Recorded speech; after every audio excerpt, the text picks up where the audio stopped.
जय हिंद। आज की क्लास में हम लोग देखेंगे ग्लोब, अक्षांश और देशांतर रेखा क्या होते हैं। तो पहले आते हैं हम लोग ग्लोब। ग्लोब क्या है? तो पृथ्वी के छोटे रूप को हम लोग क्या बोलेंगे? ग्लोब बोलेंगे।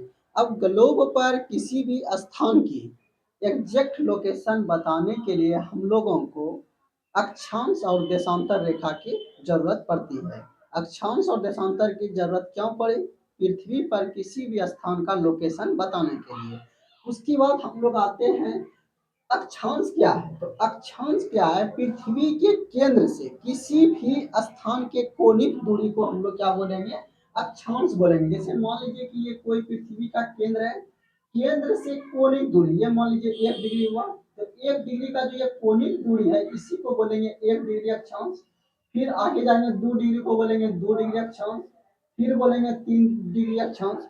इस तरह से देख रहे हैं कि पृथ्वी के केंद्र से कोणिक दूरी को अक्षांश बोलते हैं। अब अक्षांश रेखा जो है पृथ्वी पर लेटी हुई लाइन है। अक्षांश रेखा कितने होते हैं इसके बारे में देखेंगे।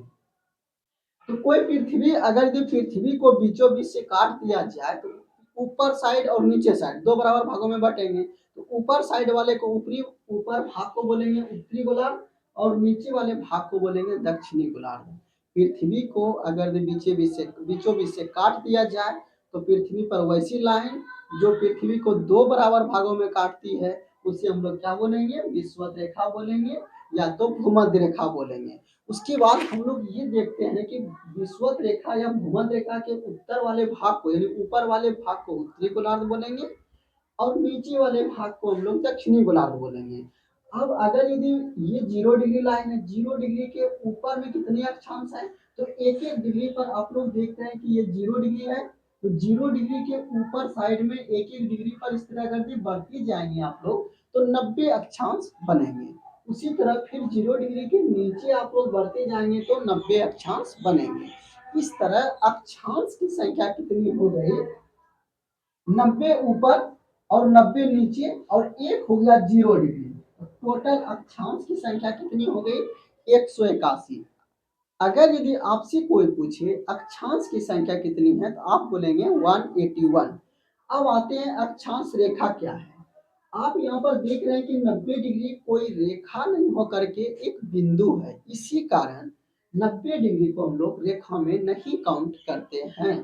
तो इस तरह से अगर भी आप लोग अब देखेंगे तो 0 डिग्री के उत्तर साइड यानी ऊपर साइड में कितने अक्षांश रेखा हो गए? 89।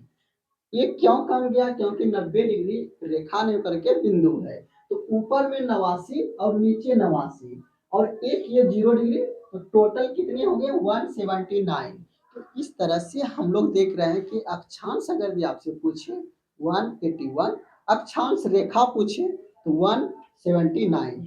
ये कंफ्यूजन क्लियर हो गया। उसके बाद कुछ लाइन कुछ अक्षांश रेखा है जिसका कुछ नाम है। 0 डिग्री अक्षांश रेखा को हम लोग बोलेंगे भूमध्य रेखा या विषुवत रेखा। भूमध्य रेखा क्यों बोलेंगे? क्योंकि पृथ्वी को दो बराबर भागों में काटती है।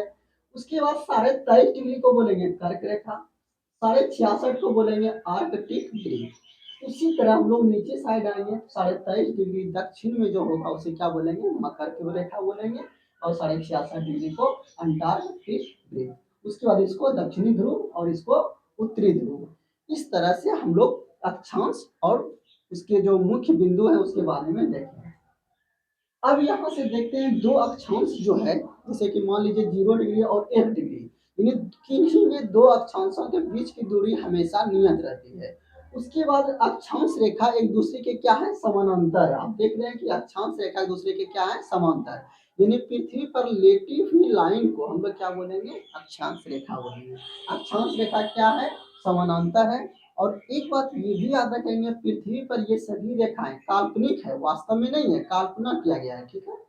उसके बाद हम लोग ये देखेंगे दो अक्षांशों के बीच की दूरी कितनी होती है? 111 किलोमीटर होती है। अब एक फैक्ट क्या याद रखेंगे, आप लोग देख रहे हैं कि यानी पृथ्वी के केंद्र से, केंद्र बोलिए या तो विषुवत रेखा बोलिए, विषुवत रेखा से ध्रुव की ओर अगर हम लोग चलेंगे तो दो अक्षांशों के बीच की दूरी बढ़ जाती है। ऐसा क्यों होती है? क्योंकि इधर जाने पर जो है पृथ्वी ज्यादा कर्व हो जाती है, टेढ़ा ज्यादा हो जाती है, टिल्टेड। इसी कारण से इधर दूरी बढ़ जाती है। जैसे मान लीजिए कि अगर जी बोलेंगे इस रेखा की लंबाई और इस रेखा की लंबाई बताइए किसका ज्यादा है, तो आप बोलेंगे सर इसका ज्यादा है।